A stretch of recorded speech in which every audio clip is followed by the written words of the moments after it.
I'm a physicist. I have a working knowledge of the entire universe and everything it contains. Who's Radiohead? Number 10, messing with Raj. As you likely recall, in the earlier seasons of The Big Bang Theory, Raj struggled with speaking to most women, unless he was intoxicated. Haven't you been listening to me? I cannot talk to women. Raj? No, let's see how long it takes him. Raj, honey, you say you can't talk to women, but you've been talking to me. We're told he suffers from selective mutism, a very real and severe anxiety disorder. Unfortunately, on the show, it's often played for laughs. So wait. Howard lives with his mother, and Raj can't speak to women unless he's drunk. Go.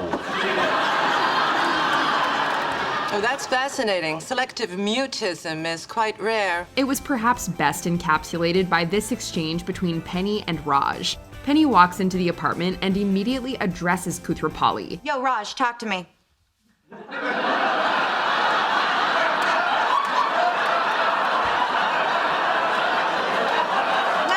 Sorry, just screwing with ya. He freezes up and looks crestfallen as the pressure builds. What was she expecting? That somehow the element of surprise would free him from his disorder? She then reveals she's just messing with him and everyone laughs. But you have to admit, that was pretty brutal. Number 9, directing Sheldon to the right person. Sheldon's a creature of habit, and he values a rigid routine. We don't eat here. I don't know what's good. Well, it's all good. Statistically unlikely. Just get a hamburger. You like hamburgers. I like the hamburgers where we usually have hamburgers. In this episode, he's finally become accustomed to the burgers at the Cheesecake Factory and considers making the establishment his permanent Tuesday eatery. Since this is still pretty early in their friendship, Penny hasn't yet warmed up to Sheldon or grown accustomed to his jibber-jabber. Interesting. Do you know where the phrase jibber-jabber comes from? Oh my God, you're about to jibber-jabber about jibber-jabber. So when he asks her about the possibility of reserving their table every week for the foreseeable future, she dismisses his query with a snarky retort. Really? Oh, yay. Who do I speak to about permanently reserving this table? I don't know, a psychiatrist? Leonard's amused, but he's the only one laughing at their table. Poor Sheldon, always misunderstood. Still, no one could fault Penny for beating around the bush. Number 8, keeping her libido in check. Sheldon has a habit of speaking out of line. However, Penny's never afraid to put him back in his place. So, do you find the weather satisfying? Are you currently sharing in the triumph of some local sports team? What's wrong with you? You're freaking me out. In season 2, Leonard starts dating Dr. Stephanie Barnett, much to Sheldon's delight. He tells Penny that out of all of Leonard's girlfriends, she's the only one that he finds tolerable. Yes, Penny included. Of the handful of women Leonard's been involved with, she's the only one I have ever found tolerable.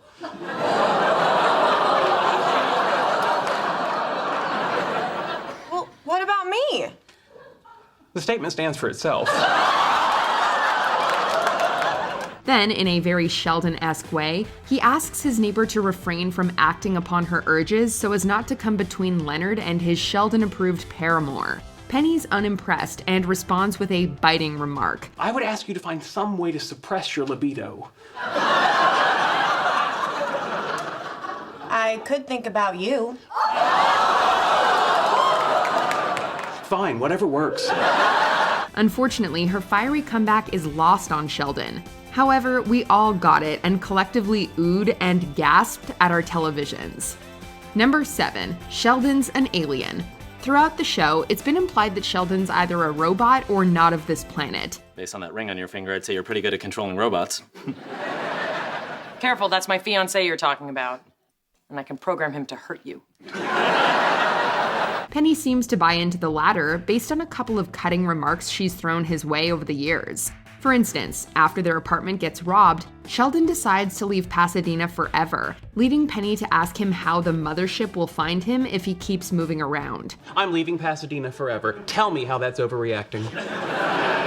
Come on, Sheldon, you can't move. Don't you need to stay in one place so the mothership can find you when it returns? A few episodes later, Sheldon corners her in the laundry room to convince her to let him take her place on Leonard's Switzerland trip. She knows what's coming and responds with a suitably disparaging clapback. All right, let's dispense with the friendly banter. I believe you know why I'm here. Oh, I always figured it was to study us, discover our weaknesses, and report back to your alien overlords.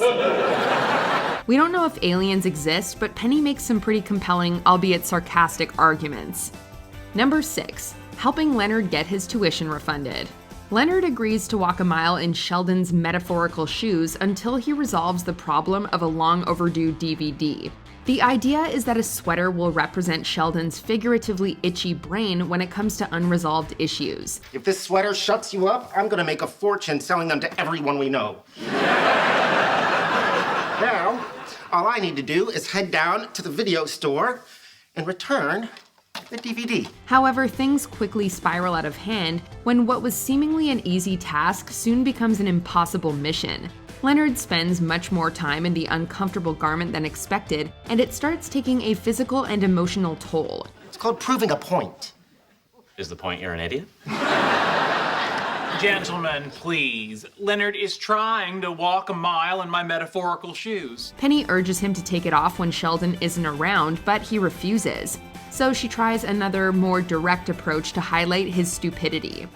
Smile, What is that? What is that for? so you can send it to Princeton and get your money back. We wonder what stung more, that sweater or Penny's sharp tongue. Number 5, Penny takes down Howard. Being a savage isn't necessarily a bad thing, and sometimes it's even warranted. Well, that may be a slight exaggeration. You'd be the only doable girl. You're a peg, Howard. Case in point, Penny reaches her breaking point with Howard's incessant lewd remarks and lets him have it. She doesn't hold back, and her harsh words leave everyone stunned in silence. Flirting? You think I'm flirting with you? I am not flirting with you! No woman is ever gonna flirt with you. You're just gonna grow old and die alone. In her defense, Penny had been warding off Howard's crudeness for ages, while he showed no consideration for her feelings. Yes, Howard's feelings got hurt by her scathing remarks, but at least he finally got the message. Many fans believed this was a turning point for Howard Wolowitz, and he was better off for it. Yes, now he knows what bathtubs are capable of doing when you don't treat them with respect. And we have Penny and her barbed words to thank for that. Number 4, the importance of 21 seconds. In this episode, the guys enthusiastically get ready to go watch a version of Raiders of the Lost Ark that contains 21 extra seconds of footage that's never been released.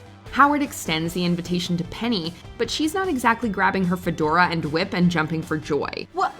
21 seconds? That'll be like seeing a whole new movie. Exactly. They say it finally solves the submarine controversy. She even pokes a little fun at the guys over their excitement. Leonard comments that they'd still be a couple if she understood the value of an extra 21 seconds, but Penny disagrees. Yeah, I think I'll pass, but you guys enjoy your extra 21 seconds. But if I could make you understand why this is such a cool thing, we'd still be together. Yeah, no, we wouldn't. It's rather harsh, especially in front of all of his friends, but it's still incredibly funny. Howard and Raj are on hand to help bring it home. Uh-huh. I'm guessing 21 seconds had something to do with that, too. Leonard might want some ice for that double burn. Number 3, fighting with Sheldon. In arguably one of the most iconic episodes, Penny and Sheldon engage in battle after he banishes her from the apartment. All right, that's it. Strike 3. Ooh, strike 3. I'm banished? What the hell kind of crap is that? Don't worry, I'll talk to him. The escalating feud sees both pull out all the stops to come out on top, and some of it is plain vicious. However, it also gives us some of our favorite acerbic quotes courtesy of this Nebraska native. Penny delivers the first blow when she refuses to take Sheldon's order at the Cheesecake Factory. You can't do that. Not only is it a violation of California state law, it flies directly in the face of Cheesecake Factory policy. Yeah, no, there's a new policy. No shoes, no shirt, no Sheldon. Later, during their heated exchange in the laundry room, she fires back at Sheldon with the ultimate comeback. Woman, you are playing with forces beyond your ken. Yeah, well, your Ken can kiss my Barbie. Perhaps she has no idea what Sheldon's talking about, but that doesn't stop her from getting the last stinging word. Number 2, poking fun at Howard's dating record.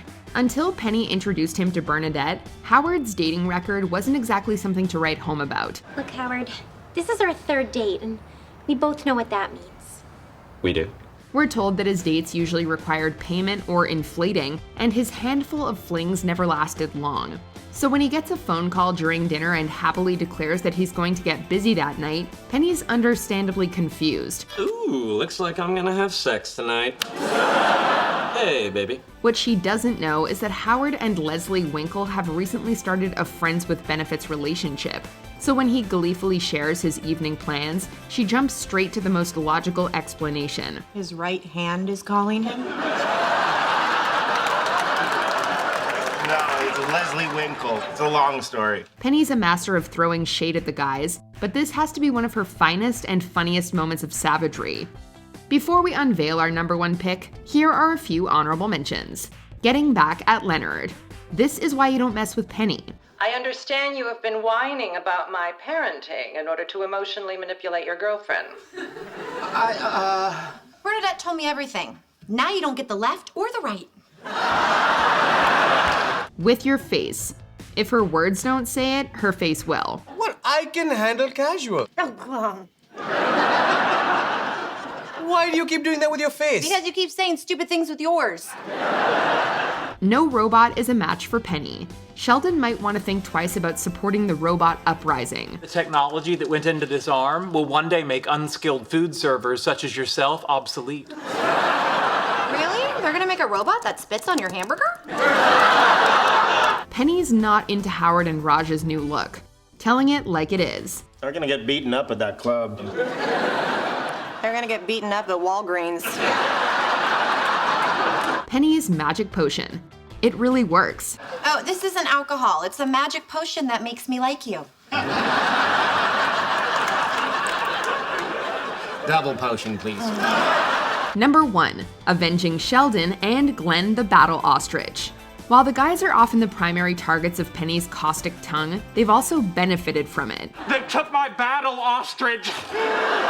Oh no, not Glenn. Yes, Glenn, only bird I ever loved. When Sheldon's World of Warcraft game gets hacked, they venture on an unsuccessful mission to retrieve the stolen virtual goods. I'm Sheldor of Azeroth. I want my things back. I don't think so. Let me see that. Careful, that's a collectible. I know. I've always wanted one. To add insult to injury, Leonard's car breaks down on the way home, so they call Penny to pick them up. She decides to show them how to get revenge Nebraska style and confronts Sheldon's online nemesis. Todd Zarnecki was mean. All right, hang on. What are you doing? Gonna show you how we finish a quest in Nebraska. If Penny's words didn't sting, then her sharp kick most certainly did. We're not condoning violence, of course. Say what you will about Penny, but she knows how to get a job done. Well, then good news. Today's the day a girl's finally gonna touch you in your little special place. Now give him his stuff back. And when she goes into Savage Beast mode, it's usually a bonus. Did you enjoy this video? Check out these other clips from WatchMojo and be sure to subscribe and ring the bell to be notified about our latest videos.